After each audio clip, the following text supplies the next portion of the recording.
सेठा राजा के गांव अली बख्श लुंड के बासियों का मुजाहरा धरना दे दिया गया।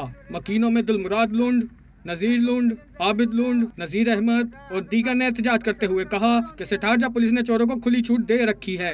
कुछ दिन कबल हमारे नौजवानों से डाकुओं ने दिन दहाड़े वारदात की और गाड़ी छीनकर मजामत पर 2 अफराद की टांगों में गोलियां मार दी गईं। 2 भैंसें भी चोरी की गईं जो अभी तक वापस नहीं हुई हैं। चोर पोया हथियार कढी असां विड़ी पिया से 2 गोलियूं मूंखे ज़ख़्मी कयो अथनि।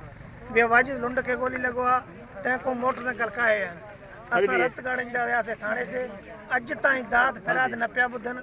2 महीना खट ते पियासीं, पोइ उथियासीं, चोर लधा आहिनि, नामी नेट करे ॾिनासीं बि कोन ॿधा आहिनि। इहो कहिड़ो इमरान जी हुकूमत आहे। असां परेशान आहियूं हिन ॻाल्हि में। असांजी अपील आहे SP खैरपुर ॾियाजी सखर DSP ठरी मिरियो आहे, महिरबानी करे असांजी ॿुधण जी। बुकटी ऐं फज़लुद्दीन ऐं मुंहिंजे वाजिद खे पुट खे गोलियूं लॻियूं हुयूं।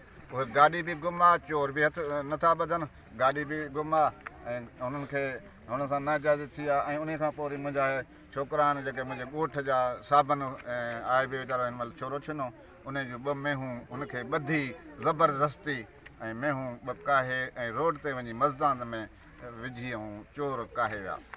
पोइ हिकिड़ो चोर जा 2 परते विया आहिनि, बाक़ी चोर मोटिया आहिनि। हे थाणनि ते भॼ भॼा करे वीचारा थकिजी पिया आहिनि। आख़िर असांखे इहो ई धरणो हणिणो आहे, इहो ई असांखे एहतजाज करिणो आहे। असां सां ज़ुल्म आहे, सो असांखे इंसाफ़ खपे।